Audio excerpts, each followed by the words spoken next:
I've got a bunch more of the DSE kit laid out here. Like I said, we finally got the underside and the structure all welded up, cleaned up, ready to go for mock-up. So there's the rear end, the box in the back behind that. On the right is the shocks. The left side should be all of my link bars, so we should be able to get that strapped together pretty quick. I'm just going to check and make sure I've got all the hardware, everything I need in there. And this is the DSE front suspension setup. It's all already powder coated, put together, ready to rock. It's got the Corvette spindles on it. There's a little box of hardware there, and then these are the down bars that will attach there. So once we get up here, there's a couple of spots that the nuts fell off on the inside. That's on both sides, and that's where those down bars attach to. So I am going to go ahead when I do our modification with the cowl up there, because those vents are going bye-bye because we don't need them. So once I cut that out to put the new sheet metal in, I will reach through into these holes, weld a nut onto a washer, and get that all bolted and tacked together so that we can just screw it back on when we do final assembly and the new firewall's in place. So I'm going to go ahead, set the camera up, and get this front end together first, because the car is already extremely light in the front, and I've got it strapped down to the lift right now. So I'm going to add the weight to the front first, get that on, keep it strapped, and then we'll lower it down and start putting the rear end together.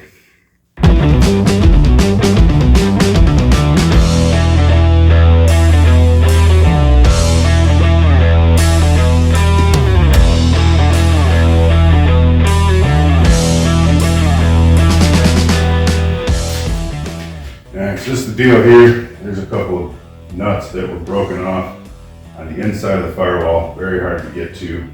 Somehow the last people that assembled this thing, somehow they were able to get a nut. I don't know if they taped it to a wrench or what, but they were able to get a loose nut on the back side of this and tighten it. Made it really fun to take it apart. So we're not going to want to do that again. So what I did was welded some nuts on some big fender washers. I'm going to fish those in by hand, bolt them on, and then I drilled a hole on each side of the bolt hole, and I will weld that nut through from the front side, so then we'll have a nut welded on the back again. So let's see how that's going to go.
This is the complete DSE kit installed in our 63 Chevy Nova Convertible.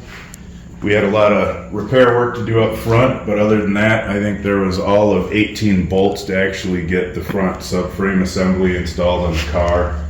I was super happy when it showed up. Everything that you see other than these two down bars was completely assembled in the crate. So we didn't have to put any of the coilovers together, mess with the spindles, deal with any of the steering, any of that. It was all completely assembled. We put these cool little donuts on here, and I actually had to mount the donuts backwards because the spindles are so dang big on this thing. They're Corvette spindles, so it'll be interesting to find out what exact size tire we can put on here. We really want to keep it kind of 70s muscle car looking, not go too crazy with the rims, but we'll have to get, I guess, what we can get to fill the brakes. We got Willwood going in here as well, so they're going to be probably at least 18s going on the front of this thing. But this looks beautiful. It is ready to get the motor mounts in and start setting that up and see how much of the firewall and that stuff I need to modify to get the engine and drivetrain in. As we move towards the back, try to do so without smacking my head. I also got the QuadraLink setup installed today. That was a lot of fabrication. There's probably a week and a half worth of fab work to get these 2-inch wider tubs installed, and all of the bracketry, the frame rail modifications, all that done, smoothed out and primed. Took about 4 hours, I think, to actually get the rear end in, centered, and set up front to back with all the parts installed on it, and to get my pinion angle and everything right. Unfortunately, I'm going to have to do this about 3 more times because none of this is painted or ready to go on for good, but we want to make sure everything fits. Nothing else needs to be modified before this goes into the paint area. So, very happy with how it looks.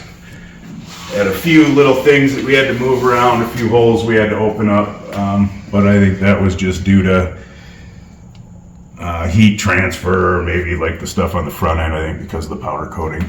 But I cannot wait to see how she sits on the ground. We have not done any adjustments for height, ride height, any of that stuff. So chances are when we drop the lift down, we're probably gonna have to jack it up to get the lift arms out. But I really want to get it on the ground so we can clean out the inside. We are going to KBS the interior, get all of that coated, and then I want to move the car out so that we can get the motor and training moved in and get that installed here this week. So there she is.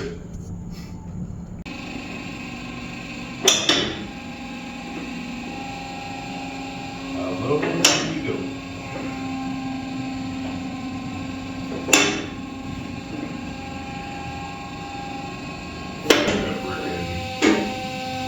Outlaw race freaking setup with T-skis. This is the LS3 and the 6-speed Tremec that is going to go in the car. So we're going to dry mount this thing.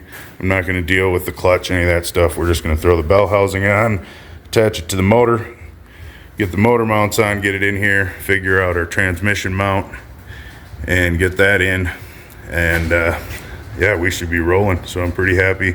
As you can see, the firewall has a lot of extra little stamps and dents and garbage in it, so we're going to cut that out and replace that with a nice smooth firewall. I'm going to modify the wipers so that they're not sticking out into the engine compartment. We're going to try to get them up underneath in the dash and get the Willwood brake pedals mounted and the vintage air mounted.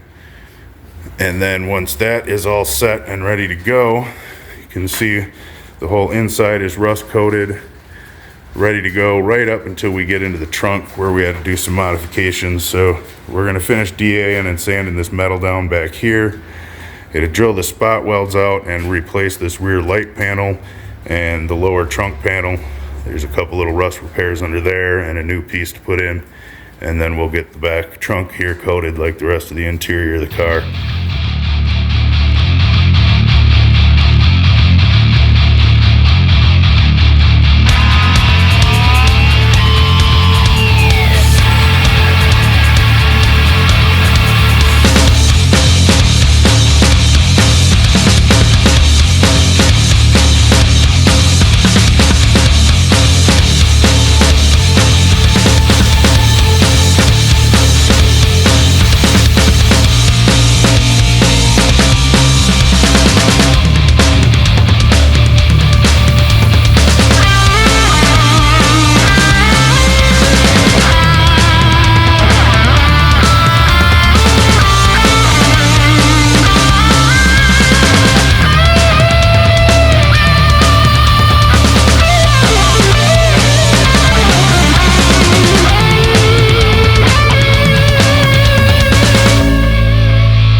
They would never play in Middleton. Motor is installed, sitting in its little cradle there. Motor mounts are in, everything fit beautifully. Luckily, I decided we were going to do some modifications to the firewall because that would have been a pain. It is really close. I'm not even quite sure if it would have fit easily. Maybe it might have just fit with the original firewall, but no big deal. We were planning on modifying, smoothing, and making that thing a little cooler anyway. Unfortunately, when you come around to this side, I was really hoping it wouldn't, but took precautions anyway, but it pretty much ripped itself right through the floor back here.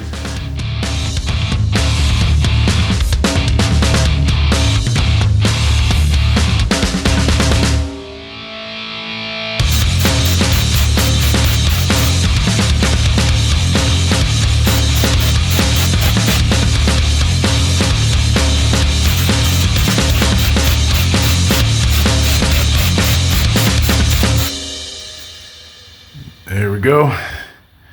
This is our new cross member.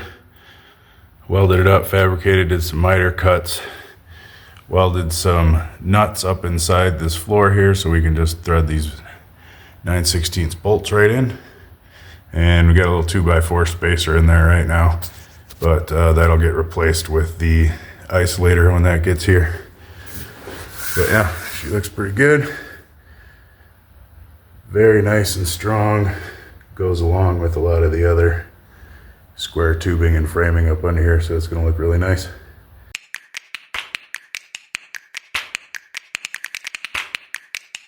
And physically it fits.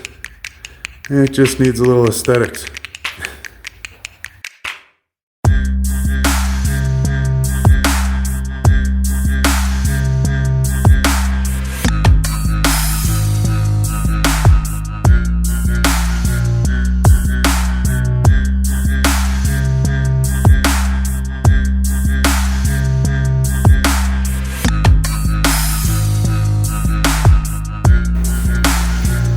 So took a little bit of time, but we got the tunnel in.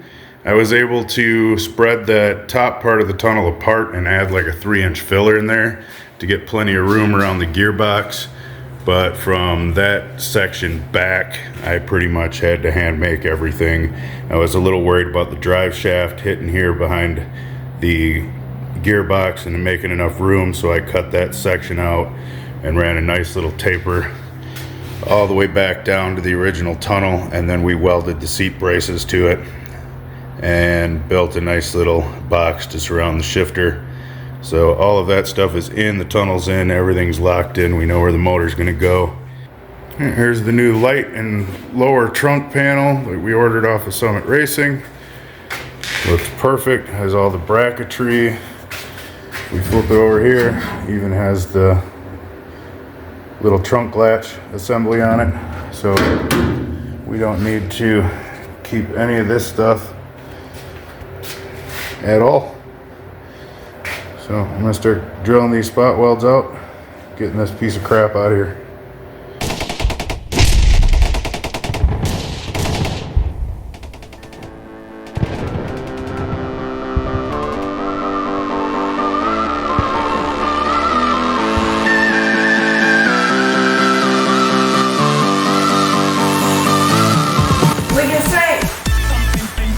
Alright, so we got all the structure completely fixed under here. Come on, spit it out. Spit it out. What do you got to say? Come on. Got all the repairs made in the back end here.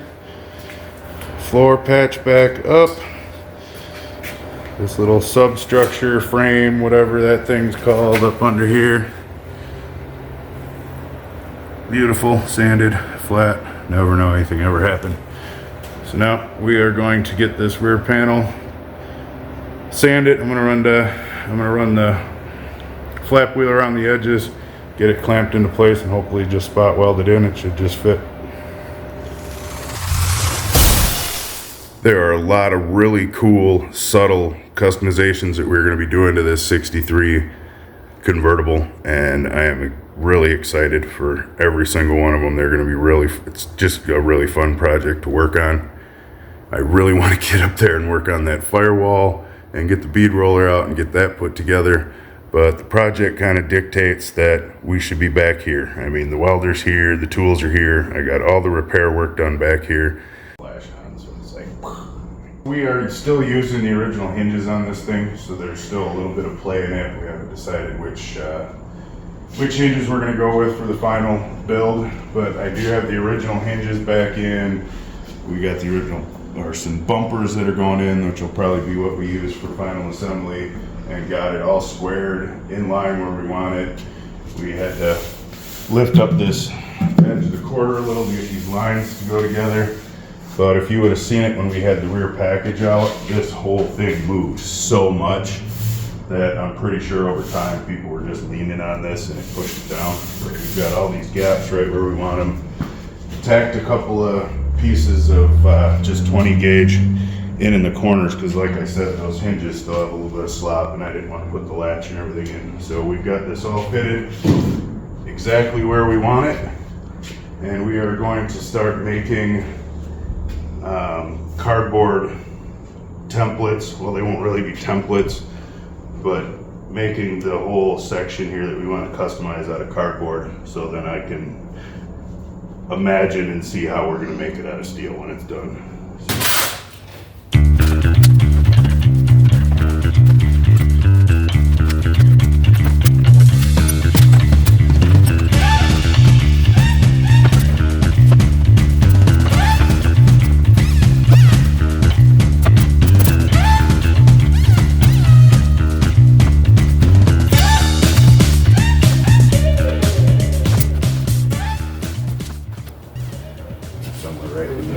This one flows and looks nice, but from the side and everything else, it totally changes it. And yeah, I don't like how this sticks out right here. Yeah, me either. It's not... From this side, like I like it from there, and I like it from the top, and I don't like how this is so hard of a here.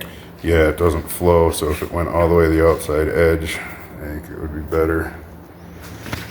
But yeah, this one completely loses it. Yeah, I just don't like that this has the bubble, that we're missing the end of the card there. Yeah, it's got these nice crisp freaking corners and edges coming through the car, and then it gets just too rounded. It's too much like the spoilers used to be that they added onto the old Mopars and stuff, the Daytonas and everything, where it just didn't quite look right. So let's see what we come with in the middle.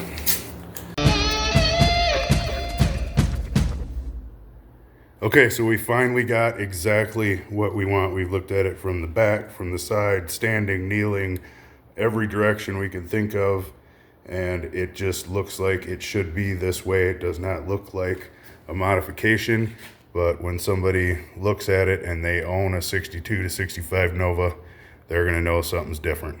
So basically all we did was accentuate this entire line along the back trunk and extended it. This used to angle down this direction. Now it comes more straight up and down. Swoop this in, and it just makes this whole rear panel is gonna look really deep and inset, which is beautiful.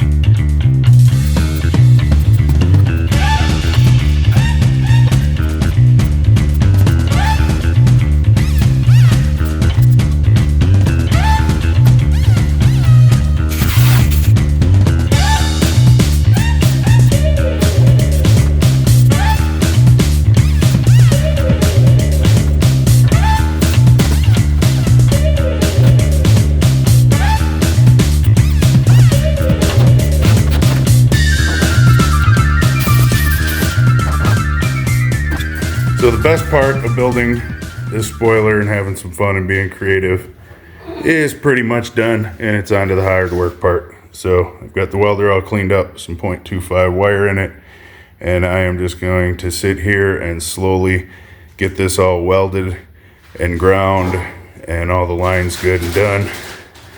Well, I am working on that, Amy is over here under the dash fighting, trying to get somewhat of a template together for this opening in the firewall so we can start getting that designed.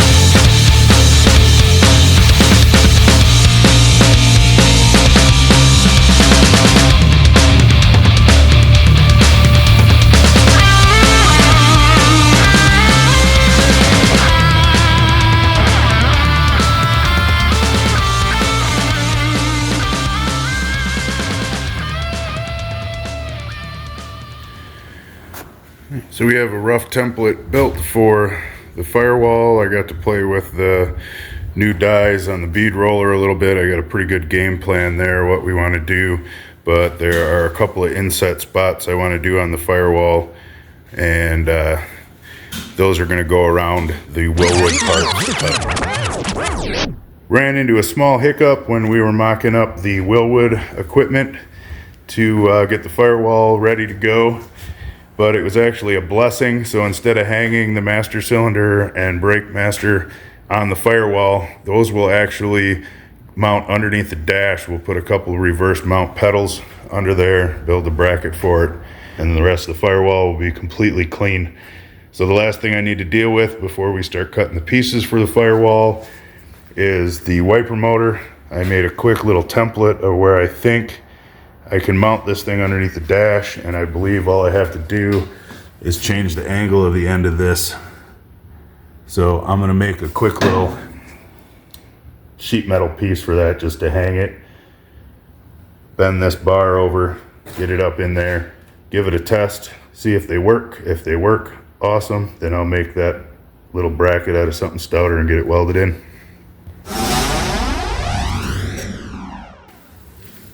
There you go, a little bit of screwing around later. I'll weld that bar up all the way. There right now it's just set in place. So it'll run. There's the wiper motor mounted. This comes around, attaches up to the extrusions up top to the windshield.